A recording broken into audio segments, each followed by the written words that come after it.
In this video, I'll be becoming Inc. Game's best assassin. The plan is simple. Before each game, I'll spin this wheel.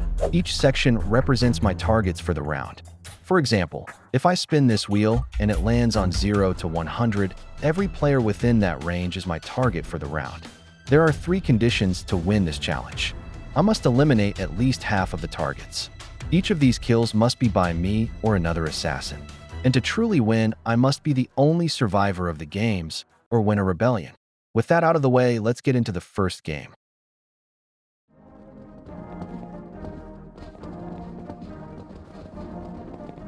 As soon as I entered red light, green light, I saw my first targets. Player 1 and Player 12. They looked like they were teaming, so I knew I would have to take them out quickly. I immediately noticed Player 1 had Phantom Dash, which would make it hard to kill him.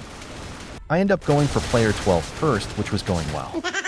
I am able to finish off Player 12 and then go back to Player 1 to stop him just before the end.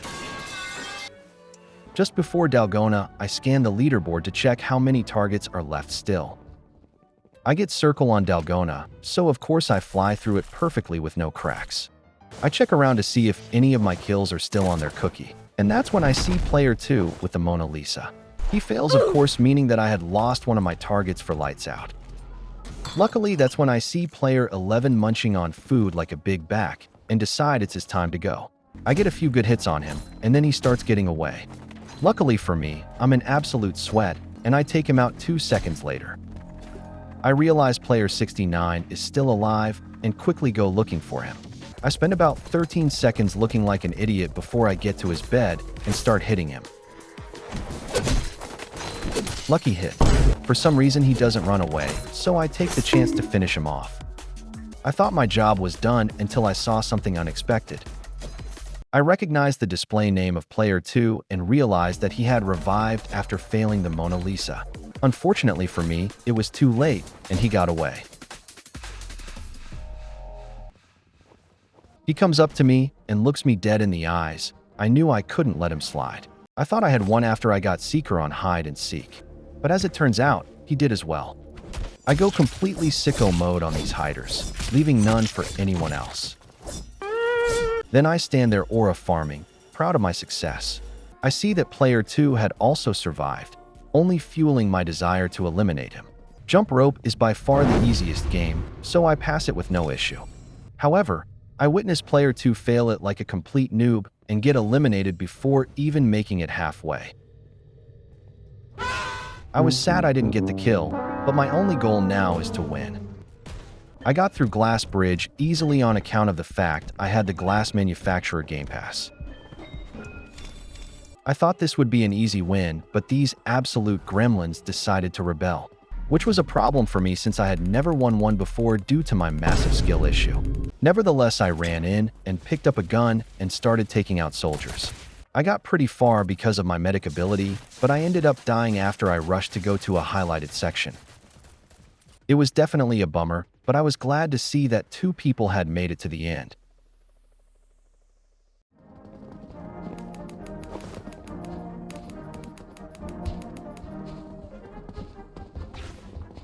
On my way to the first game, I encounter this handsome gentleman and decide to give him a bandage to gain his trust. Player 250 draws attention to himself by asking to emote glitch on the first game, so I decide to go for him first. I noticed that the player I gave the bandage to was following me, so I try to signal to him that I need this player dead. Luckily, he got the message, and we both attempt to kill him. I was injured, but thankfully my new teammate kept pressure on Player 250 who had Phantom Dash. Unfortunately, he ended up getting away, meaning I had lost my only possible kill. However, on my way to the end zone, I see Player 283 and make my attempt to assassinate him. I'm successful, and I go back to the end zone, a little disappointed in my performance. On Dalgona, I get triangle, so of course I finish my shape with no cracks. At this point, I know I can't afford to lose any more targets, so I make sure that all of them pass.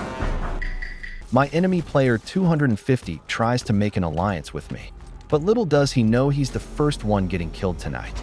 At least that's what I thought until he started moving like an Olympic-level athlete. I go for another target instead, but I get black flashed. By the end of Lights Out, I had killed absolutely nobody, and I was sure I had failed. My suspicions were confirmed when I checked the leaderboard, and only 2 remained. But that doesn't mean I was going to give up. I had still failed to kill those 2 targets during Lights Out. I knew that I especially wanted to kill player 250, so I made it my goal to do so. I got Hider on hide and seek, which is way easier than being a seeker in my opinion.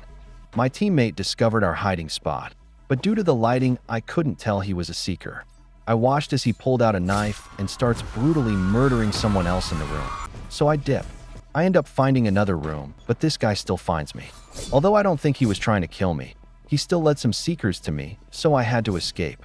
I end up surviving pretty easily and realized that the other 200 had died, meaning player 250 was now my only priority. But then I realized something. Holy shit, player 1, my friend since the beginning, he had 112 wins. I try to convince myself it's no big deal and keep playing. Everyone ended up surviving jump rope and glass bridge, which meant it was time to get serious again. I grab a random player on Mingle, but I start absolutely throwing. I went to kill player 250, but I also failed that, which meant it was time for the final dinner. I choose fork of course, and I know this will go well for me since player 1 knew my plan since Dalgona, and he had been helping me all this time. I throw a chair at myself for some reason, and the game begins.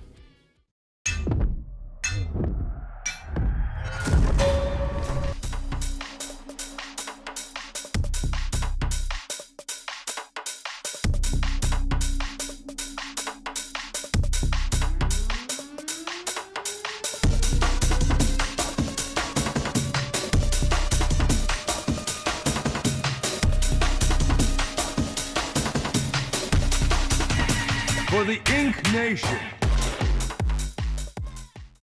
So there I was, face to face with my one ally in a hopeless situation. Despite fighting my best, I still lost, of course. But my friend player 1 had given me a new idea that would change everything.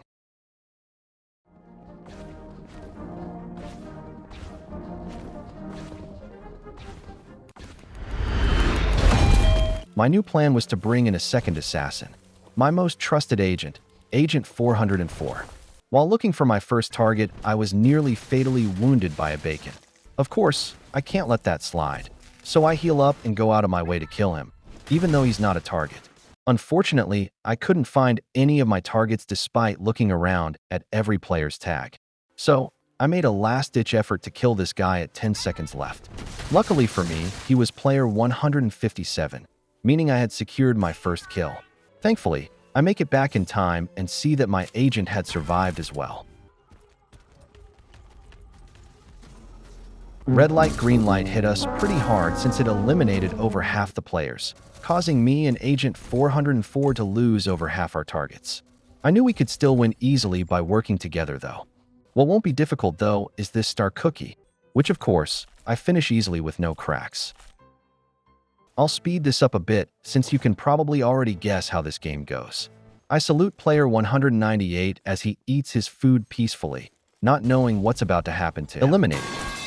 Player 136 was next, and I easily take him out with this wall combo. Then I just start killing whoever I could, starting with this guy named Lil Brat Boy. However, I wasn't able to secure my next kill after that. I got Hider again.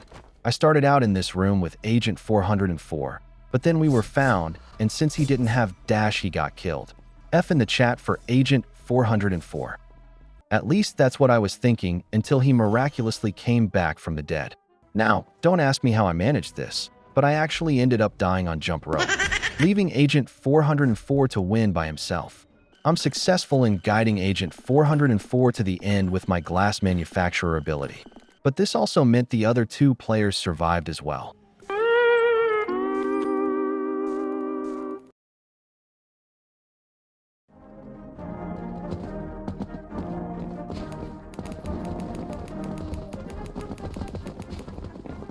Since this round had lots of players I needed to assassinate, I knew it would be easier than the previous round. I quickly got this first kill on player 277, and then player 243. I went around checking numbers until I found player 223 across the line and killed her at the last second. As you can guess, I was very pleased with how the first game went, considering now me and my agent only had to get 2 more of the 200s left. I got triangle, the easiest shape. No cracks, of course, but I witnessed someone get shot in the head immediately after finishing. Before lights out, I told my agent my plan to kill player 227 and player 264. These would be the last 2 kills we needed. Just as lights out began, me and the agent hit this stunning team combo on player 227, killing him without ever letting him escape. Player 264 was next, so I solo him due to my agent getting beat up and losing a lot of health. I also got this quick kill on player 290, and my agent informed me that he got 1 as well, bringing our total kills up to 7, and also meaning we had killed every single 200. We knew we couldn't afford to lose this time, and we wouldn't let it happen.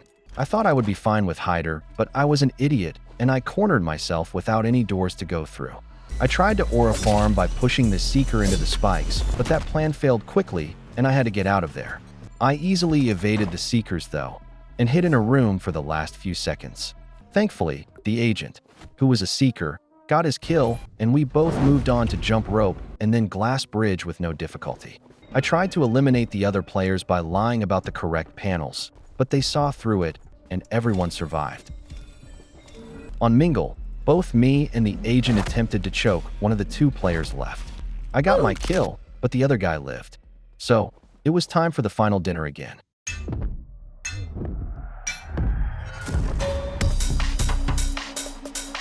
Cut the music, bro. This was a 2 versus 1. Of course, he died in like 20 seconds. This means it's official. Me and the agent had won. However, I knew this would be the game I would have to take the life of my fellow assassin. As the rules state, to truly win, I must be the only survivor of the games,